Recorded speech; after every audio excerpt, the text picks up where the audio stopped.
Welcome to another episode of a Talking Point podcast brought to you by Thomas.A. Public Relations in partnership with Barbados Today. Season 2 is all about the business of entertainment. So Tracy, let's get to a talking point. We all love the bacchanal, the hype, the energy. But what happens when the last beat drops? Is our vibrant entertainment just a seasonal high or a global economic powerhouse in the waiting? This is a Talking Point, and I'm your host, Tracy Fowler. And in this episode, it's all about what it takes to turn a local vibe into a global brand. We'll break down how event owners and artists can scale like companies by getting clear on brand identity, tightening up their media game, and running their events like a real business. What models are working and who's already doing it well? Let's find out with our guest, brand and media consultant, creative coach, and entrepreneur, known for his work in the music and entertainment industry, where he's pushed boundaries with his business, Dream Real Projects. Welcome, Matthew. You know him as Fewwture Ashby. Good morning, Matthew, or good evening, or good night, because we're in different parts of the world. Good afternoon, good morning, afternoon, night. Right. Depending on who's watching this when. And you're quite the multi-hyphenate, so is there anything that we left out of that list? Not really. I think that was pretty much it. Apparently I am now a podcaster. You are a podcaster. I didn't really see that one coming. So yeah, I think you kind of nailed it. And it all points to one North Star, so yeah. You see, we're gonna get back to that. So he mentioned North Star. That's in my mind because this is one of Matthew's things that he takes you through when he's talking about your brand. But we'll get there. First of all, how did you find yourself in the world of entertainment and branding? Like, how did Dream Real come to be? You know, it's be cliche when people say, "Oh, I didn't find it, it found me." To be honest with you, like that's really what it is. I don't think I was good at academics like that. I was more of a creative, and because my dad was a musician, so I grew up around studios, and I was working in music shops and stuff like that. So I was always around the area and the vibes. So I think that as time go on, I got into music first. It was producing, and then I realized that there's a really big gap, something missing in our industry, and there's not really much people concentrating or really focusing on the management side of the music business or show business or any type of business that leads to creativity. I was working with Kurt Brown and Strategy the band. So we were working at his shipping. I was working at his studio, and I was the producer for the band. I was the DJ who would play when the band go on break. The band used to play for 45 minutes, then break. I would be the DJ for that time. And then I also used to produce their originals. And then I realized like the work ethic that Kurt had. I never really see other people in the industry with that kind of work ethic. And then I realized the results that he were getting, and I realized, this is why he's getting what he's getting, because of how driven he is, right? And I kind of like absorbed that. I myself, I am very driven as well, but as long as I kind of know where I need to focus, then I put the focus and the drive there. But yes, Kurt would be the person that was around that time. So people knowing you now are like connecting dots. Like, wait, I remember those days. I remember shipping. I remember strategy. Yeah. Wait, Matthew was always behind the scenes working? Yes, and the inside room, and people used to be bashing out, and I had the music videos on the projector. That was Yes. all me.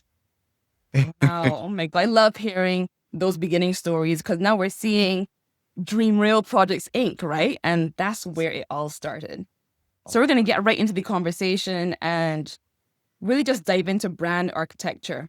And branding is such an important thing in this time. Actually, for the last few years, it's such a key thing for people to focus on, even if you're not a creative. So what's step one in building a brand that scales? Let's start there. Well, first of all, let me just talk about like what branding really is, and if we don't about like real like detail, but it's just about clarity. That's it. Just clarity. Very simply put. People you just need to be able to let people know what you do, who you do it for, to it, and then how do you resonate with those people? That's it. And once you can clarify that and you can put that together, you can be able to like package that. That's kind of like what your branding is. So in terms of like having it scalable, scalable could mean, okay, like what is scalable? Scalable is like, can I get this brand to be bigger so it's bigger than me, and maybe I could put some systems in place where it can exist without my presence. Scalable is relative. Okay, so if we're talking to the creative that already has maybe a one event they just started last year, or they've had their first year in the crop over scene, they're ready to release some new music, and they want to grow their brand. Let's first talk about what are some common mistakes that creatives make when they think about growing their brand, and how do they tweak those things? Well, first thing, one of the habits that we fall into as a creative, the DIY, we try to do it ourselves. Oh, that's Um, right. So that's the first thing. The first thing about scaling and creating systems, because you got to be able to have a team. You got to be able to have people that you can delegate certain things to, because you can't be everything all the time, everywhere, Mhm. right? So creators have to get into a position where no, you can't do it yourself. But we understand in the beginning why you have to, because budgets, right? You don't have money for an accountant. You don't have money for someone to just post on social media for you. You don't have money to do and style you or that kind of thing. So then even artists right now is buying their own studios and playing it in the bedroom and they record their own songs and they're learning how to master them. While that is great, at the same time, you cannot have a long runway. You can't travel the whole way doing that, because then you're not scalable. You are going to be boxing yourself in. In the beginning, I could understand you're doing that, but as time goes on, you have to have an exit plan for each area and be able to delegate every area. So one of the things I would say, let me break it down visually, is that to picture a wheel and have different spokes that attach onto this wheel. And that is marketing, there's branding, there's styling, this is strategy, or writing, producing, all these different things. And then there's managing, which is still separate from all these things, right? So then you have all these things that create one circular wheel. And from the time one of these spots are gone, then the wheel doesn't really function like a wheel. It turns into a floppy shape, or it could turn into a square. So that means it makes your traveling a little harder. So that's how you should look at it. So eventually, to get a perfectly rounded working machine to travel that journey in the road that you're looking to go on, you need to make sure that your wheel is fleshed out. That makes sense? Wow, that makes total sense. I feel like I'm supposed to like press a button and hear a ding. Um, This is not them complaints. this is not, no, but that Close. was a gem that you shared. That's a very, Yeah. and that was really helpful. I'm sure someone was drawing the wheel the same time as you were speaking and going like, oh gosh, I need this, I need this, I need that. But sometimes when you're doing it on your own, that can be overwhelming, because people are thinking, Sure. oh, I don't have budget to get this person or that person or that person. So how do I start to build that out? Well, first of all, strategy. You got to create a plan. You have to tell yourself, okay, I look at it as a runway, right? How long can this runway space be? So how long would it take before I could lift this plane off, right? So therefore, if I'm doing all these things for myself for the first 6 months, I'm giving myself 6 months. You have to strategize it. And then after that 6 months, then you have to be able to break up one piece at a time. And how do you do that is pretty much trying to create like income streams that allow you to do that. And you gotta invest. You might gotta invest. You might gotta eat sardines sometimes. You might gotta like stop eating out sometimes. There's certain sacrifices that you're going to have to make for the bigger picture. So Yeah. you get to a point where the runway could be longer, and then you could be on that runway for a longer amount of time and build. But there's some runways that are going to be shorter than some, and you just have to be strategic about that. But you have to be able, because money is a factor here, and Yeah. creatives get uncomfortable when it comes to talking about money. But the point is that everything that you need to create and what you're trying to do is you got to make money at the end of the day, Mhm. right? So think about your revenue streams. Think about if you go to do a part-time job, but at the end of the day, for you to do your part well, you're going to have to pay someone to do it for you. Yeah. And I fully agree with that. And tell me what you think about this. I find sometimes that if you build something and get it to a particular place and you've done well, and you also have relationships that you've nurtured in the business, that sometimes people will come on board with you because they're like, I like what you're doing. I want to Definitely. partner with you. I want to be a part of this because the strength that I can offer might benefit me too when we build this together. Correct. Yeah, I So mean, yeah. for sure. I mean, you do have people who you could call out your tribe, right? So Mm, once you put your vibe out there, your vibe attracts your tribe. And then eventually some people can come on and say, well, look, I can help you because they can see the vision. I like this and they want to be a part of it. But you got to put it out there. If you don't put your right. plans out there, you don't let people know what you're doing, and you Ooh, want to be like, indoors and be secretly building, then you can be a lone wolf, and then everything will just take much longer. I feel so called out today. Come Thank out you. and So many creatives are being called out right now going, oh gosh, I got to put myself out there. And putting yourself out there means telling your story, right? And storytelling is a big deal in branding, but we hear the word storytelling floating around, especially in this time. Can you explain and break it down, the importance of storytelling and really what it means to tell your story as a brand? yeah, we could break down the storytelling part, but let's talk about the uncomfortable part. A lot of people Oh, don't want to put their things out there mm, because they don't want to not just share the story, but they don't want to share their profits. mm. And Wow. yeah, it Break boils that on to down. it boils on to profits as well. Because sometimes we want to hold on to an idea, and we Mm, live in a region where ideas get stolen. People copy everything you're doing, and they understand that. But it gets to a point where like you still need people, and you still yeah. need to bring people into your business, and you need a board of directors in your business, right? Mhm. And remember, 100% of nothing is still nothing. So even when you're there, so and you're trying to like keep everything to yourself because you don't want to share the profits, Mhm. you're still at zero. So the other thing about it is that it's all about creating. Don't think about chopping up your pie in small pieces every time you have to share, but think about baking a bigger pie. That's how Right. I think about it, right? Mhm. And therefore, when you start to slice, everything is bigger for everybody. However, Right. storytelling part now, it boils down to people not wanting to be vulnerable. Everybody want to Mhm. see like the God. Can I say? I don't know if I could say this word on here.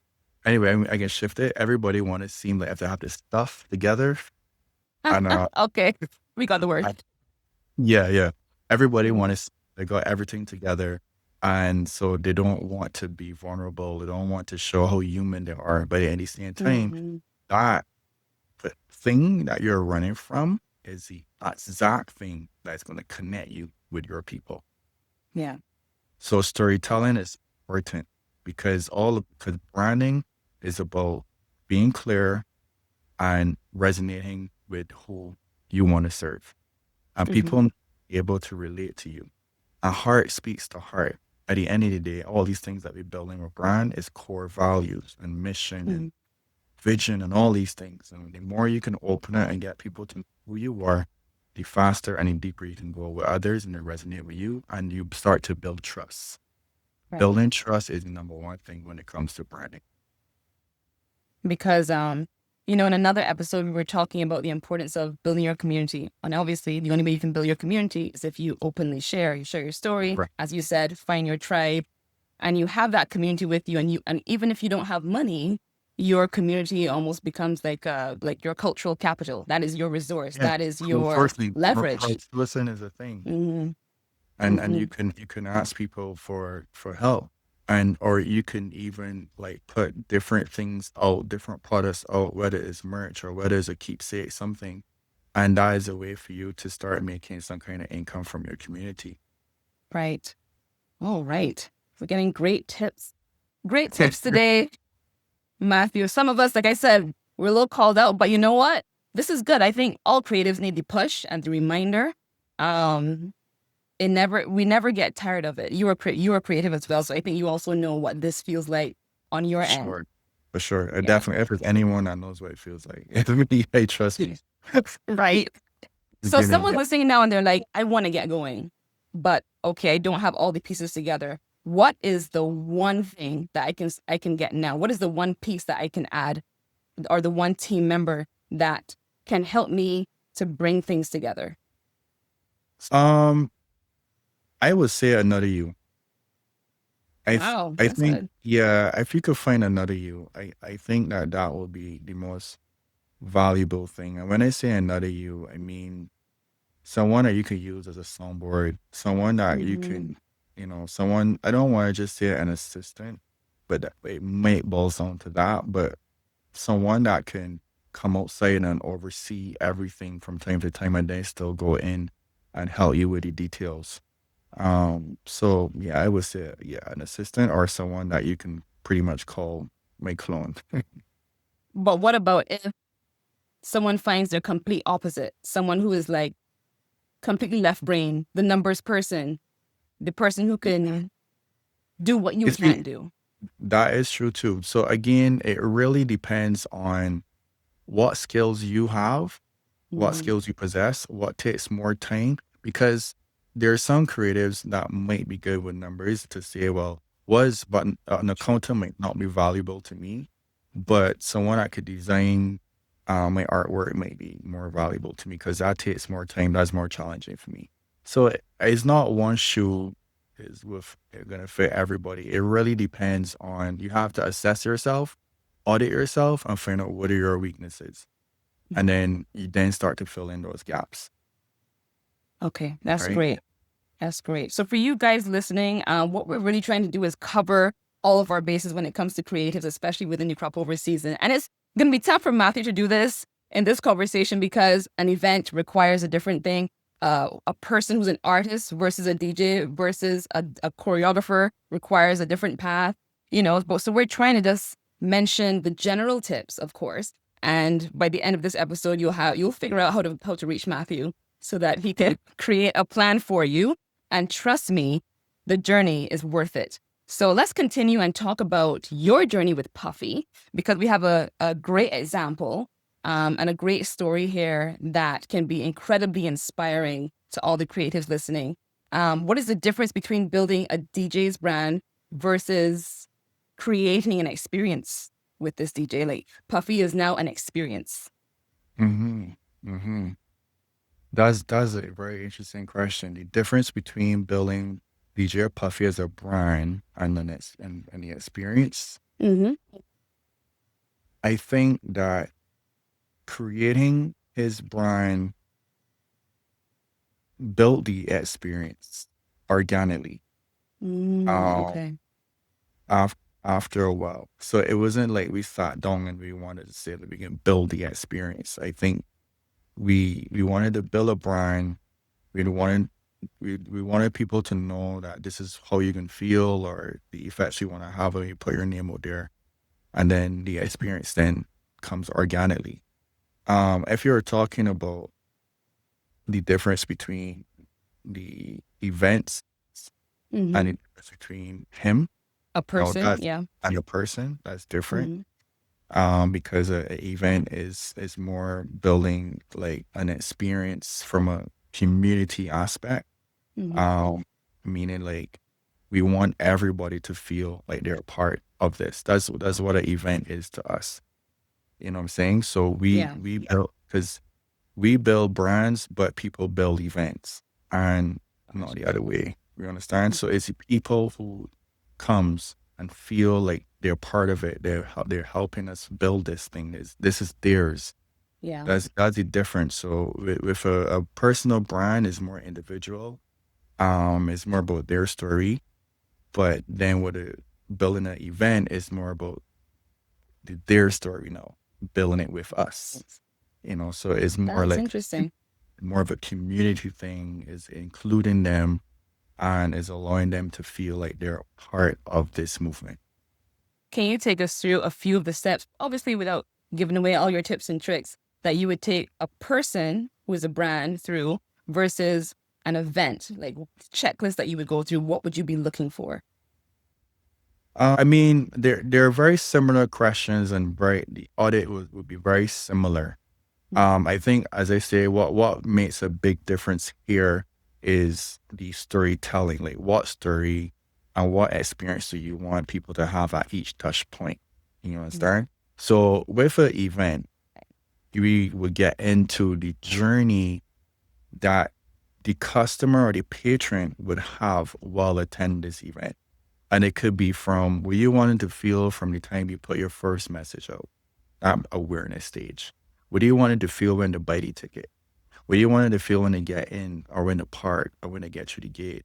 Like, every single touch point and every point of the journey is what we will try to go through to curate strategically. So I would say with Puff or with a person, it gets a little different because it is a little bit more personable, and it's all about positioning and trust. And you add something where we call the halo effect. And the halo effect, you achieve that by branding yourself well and people trusting you, so that when you endorse something and when you say something, people actually listen and people believe. That's the halo effect. So is a very different exercise between an event and a person. Okay, that's great to know. And let's move on. I have an interesting one here for you, and this one is focused on an artist. How do you know when it's time to pivot or expand the artist image while on the branding journey? Like, what are the Well, and signs for the pivot? mm, sometimes it's better to pivot before other people can see that it's time to pivot. You know what I'm saying? So you don't want to get stale and then try to rebrand, because it gets harder, right? The key thing about Puff is that we are never settled. We are always looking at what can we do to keep going and to keep spreading Yeah. and becoming global, and not just local. But even when we were just local, we always had that global mindset. And one of the things is to be ready when you get those extra eyes on you. Don't let the extra eyes come and you're not prepared and it catch you where your pants down. Make sure you have all your clothes on, you're well branded, so that when you actually get those people looking at you, they're no locked on, and you don't want to miss that opportunity.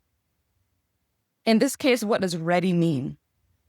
Being ready, what does that mean? Okay, so ready means like if you're already where you're trying to be. So it could be content, for instance, right? I give you another nugget, whereas Puff, we build a lot of content. We've documented a lot of things. And we did it like almost like he's already a star. Yeah. So that when he won the competition, and then Ice then start to then come on him because he won the world championship. He had the world now looking at him and wanting to know, who's this Puffy? Who's this DJ Puffy? We want that when you put in our Google search, boom, boom, bam, bam, boom, everything started coming. Nice. So you understand? So it may not have made sense in the moment, because like, what we doing all this work, all these photo shoots and all these documentaries he walking about, he on photographer, who's he think he's somebody. But we have a plan. You know, so by the time the world start to look, it's like, yes, and then we could use the opportunity better because we have an advantage. That's so important. I love that. So, what is one unexpected brand partnership that really worked for you? Like, one of your favorite stories? What can that be? I feel like in earlier days, I feel it would be Aura experience. The reason being because I'm not, I mean, I might catch some hands for this, but I am not the typical soca person, right? or like I'm not, I never saw myself like diving deep into like crop over. I love events, I love the culture, but I never really saw myself being like a crop over person, right? So I think that when that opportunity came and all the partners came together, and my job was to be a creative director, a founder, used to be a founder, ex-founder now. I think that when I saw all of that coming together and what it grew into in a matter of a short space of time, I think that was kind of surprising to me because that kind of blew up in the first year and Right. 2 years. Yeah. And never did you expect to be a part of a Kaduma band and I never, see a no, brand. Yeah. because when I first got approached to host an actual VIP section, I was approached to host a VIP section in Zulu. This is before Aura was created. I was like, but I was like, if I do this, it has to be different. It got to be like, I don't want to just copy and paste something. I think that's when the whole VIP experience started to come about because it was like, there are people who want to experience crop over, but they may not, but they may feel a little bit intimidated or not ready to go down any road with the revelers, but they won't be there. Sometimes the experience, the very cultural experience, can be overwhelming to someone experiencing it for the first time. So I totally get what you mean. Well, actually, this is a perfect segue because I want to discuss your views on Crop Over and the festival right now. And I want to know what you think about it and its ability to grow as a stronger international brand based on its current state now and where you think it can go. I think that crop over got so much like potential to be more. I feel like the fruit is just right to pick and it is not being picked. And the reason why I say that is because I think that we need to think about what it is that we really want to do and how do we go from like local and get to that global stage, which means you have to think about your target audience. And like you're no longer marketing to people in your neighborhood here. You understand? When you're Yeah. making music, when you're creating events, you're no longer like your target audience is no longer Patsy down the street or Kevin in the next gap. We're talking about how do we attract people in the States and Canada and Germany and Denmark and all these places. So we have to change our main mindset. We have to go back to the drawing board and create a whole new brand strategy and think about how can we be appealing and resonate to these people and then start from there. So first of all, I would say um our music is one of the driving force for the marketing, right? The Correct. music is going to attract the attention, and then when people start to look and they start to research, everything needs to be there and in plain sight. What I would say is that we need to look and see, we have to look at sales, how not just branding, but sales. But when we put this brand on, how do we then deliver it and distribute it easy that people can find us? So we should be able to click one link and everything pops up. Everything is a little bit scattered all over the Fragmented. place, fragmented. It's not clear. So people are not sure, and it doesn't feel together. And it still feels like it is in baby stage. And I think that can happen because we have a very seasonal mindset when it comes to crop over. And we have to start thinking about it like, yes, it happens as one event or one period in a year, but it's an all year round business. Do you see any examples in the world right now of brands that are doing that well or doing it in a way that doing it with a particular model that is worth looking at, in your opinion? It could be another Uh, festival. It could be just some event that happens all the time. Just wondering. um, that's an interesting one because I guess it depends on the genre. I would Mhm. say closest people to us and the closest genre, I mean, to what we were talking about would be like Trinidad. I think Trinidad does it really well. Um, I think that they really make it like their thing. Like, even though it's just once a year, it's like they're known for it. They're the mecca for it, you know? And they're and they if you go down there and you see how the operations are run, like as soon as they're finished, they're back to work again in carnival mode again. You know, they don't just put it on ice and then wait till the next year to work on it. Like imagine like their festival, their climax will be in like February Mhm. and they will already got costumes launching before Crop Over even launch. Yeah.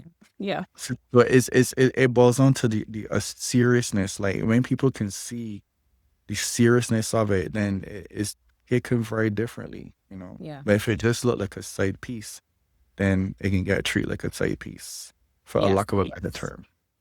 I've also noticed that they have their own events that travel outside of Trinidad. So if I Yeah. use Soca Starter as an event, that is a Trinidadian event that also happens in Barbados, that also happens here in LA. And they found a way to scale a particular experience and have it travel. And That's we've important.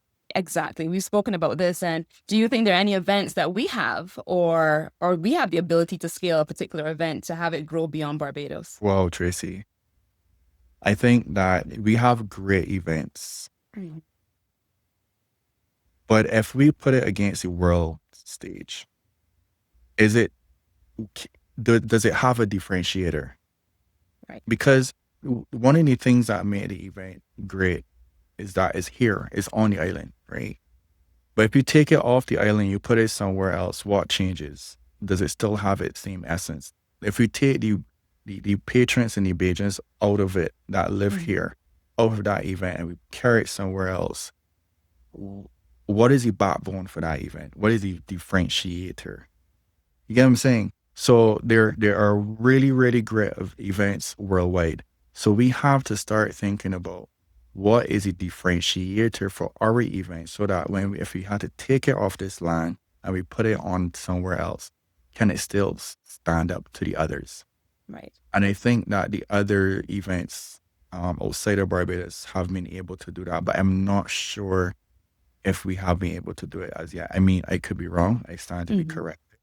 And the other thing could be the artists. The other thing could be, you get what I'm saying? Like the way how the show is put together, the way how the chemistry is, the way how the lights work with the song and everything works together and all that. Like we have to start thinking about that as a production, and how do we export that? Because if we be fair and be honest with ourselves, if we put it out there with other events and other festivals, if we go against Ultra, or we go to Morris Land or Electric Forest, all these kind of things, Burning Man, like, do we actually stand a chance? That's such a great question, because those 3 or 4 events that you just mentioned are so incredibly well defined. Like you said each one, and I've not been to any of them yet, but I actually know their brand story. I actually know the experience. And that's crazy, but you're right. You're right. Yeah. All right. Well, we're talking about a brand expanding and traveling outside of the country. So one of the things that tends to happen when a brand grows is that it may lose its luster. It loses its excitement. You know, I hear people say, like, I remember when this particular party was in the beginning and we all loved it, but now everyone knows about it and it's bigger and it's not as great and it's watered down. I've heard those complaints before. How can you balance expansion with authenticity when you are scaling a brand, taking it from a local vibe to a global brand? Right. So again, that boils down to really knowing your audience and keeping your main audience, your core audience, happy, and not trying to please everybody. Because when you start to attract everybody, you start to attract nobody.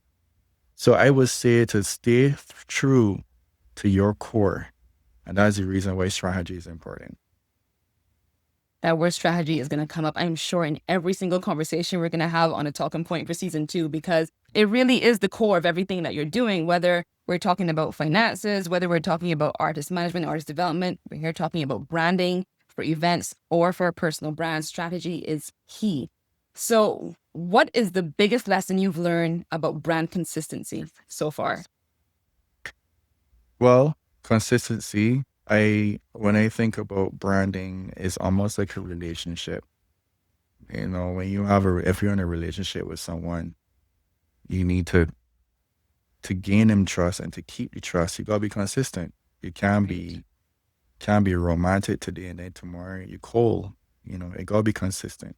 So for me, consistency is so important, because that is what builds the trust.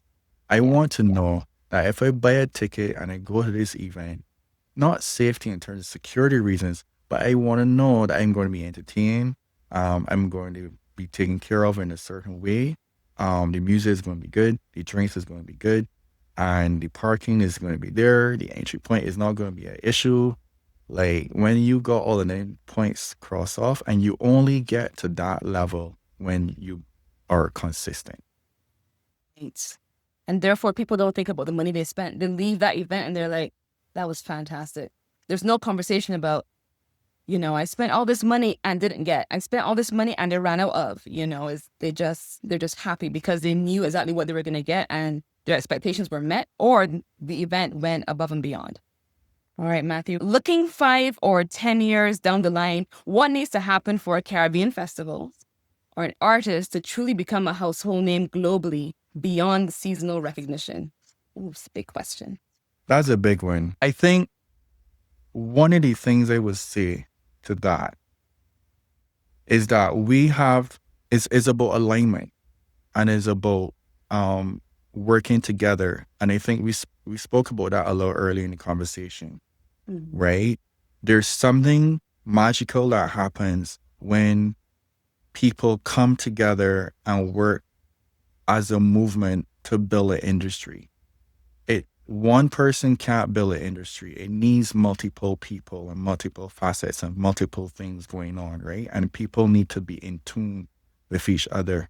And I think for us to go further and go longer is to do it together, right? Everywhere that I go, including, I don't know if I could say where you are, but when I go in different places in the world, everything is built on community. Everybody's about, so what you do? And then they always try to figure out, so what can I do to make what you do better? Like when we come together, you get what I'm saying? And we can't do it separately. We don't have the luxury to do it separately. And why do you want to do it separately? There's no fun in that, right? So what I would say, really, concentrate on building together. See who is on the same vibration as you and make contact. Make contact. Like, don't work in a shell.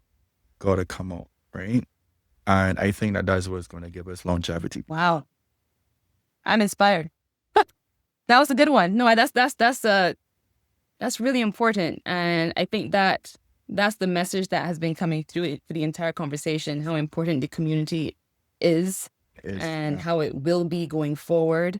And a lot of creatives are burnt out, and it's because they're doing it on their own, from figuring out something as simple as social media and figuring out their music and their voice and where they want to go. Like everything, they're stressed. They're stressed by it. I hear it all the time because I work with artists and I hear this a lot. Sorry, again, I point it back to what I know people know me for, but with Puff, that was one of the things that worked for him in the very beginning, especially because we protected him and we give him an infrastructure that allowed him to focus on his craft only. So he was able to double down, practice, and only think DJing, only think music. But when you have to divide your attention into so many pieces, you can't go far. What are the top 3 things you want people to remember from this conversation? Well, again, community. Build a tribe. You need people. The other thing would be, don't underestimate strategy. Planning. Strategy is creating a plan and creating a blueprint. You need to be able to have a map in order to start. Don't be scared to be vulnerable and ask for help. I guess one of the very last things that will add to it is sometimes we have to sacrifice what we love to do for what we're good at. And as a creative, I think that we have to sometimes put aside what we really have a passion for and really think about what can we be good at that is going to serve the overall purpose. And you might got to lead with that. And when you lead with that, it puts you in a position where you could then bring on all the other things. Or you getting most feedback with what is people willing to pay you for. You may not be passionate about it, but you might be good at it and getting paid for it. Lead with that. Mhm. Build with that, because that is what's going to help fund the dream and fund the other passions. And then I fully agree everything with that. starts to work together. So if someone needs to reach out to you, where can they find you? All right, so I old school, so I like email. So it's I can't email. believe I'm old school now. Yeah, boy. Can you imagine with dinosaurs? Anyway, no, we are classics. That part. So it's email at fewwture.com, and Fewwture is FEWWTURE.com. Email at fewwture.com, or Instagram is being at Fewwture. Everything is Fewwture. Website is also fewwture.com. Everything is simple, clear. Yeah, and Fewwture is FEWWTURE. Perfect. Thank you so much for chatting with us today. Yeah, and thanks for having me. Well, guys, so what did we learn today? Building a brand beyond the bacchanal means knowing who you are, protecting your value, and moving like a business even when you're serving vibes. So if you're building something rooted in culture and reaching for global, this conversation was definitely for you. Be sure to follow Barbados Today, Thomas.APR on Instagram, or visit Thomas.APR.com and follow the hashtag @TalkingPointPodcast. Thanks, Tracy. This episode of A Talking Point podcast was brought to you by Thomas.A Public Relations in partnership with Barbados Today. Remember that new episodes drop every Tuesday right here on Barbados Today's YouTube channel, and then on Apple Podcasts, Spotify, or wherever you listen. Until next time, this has been A Talking Point podcast.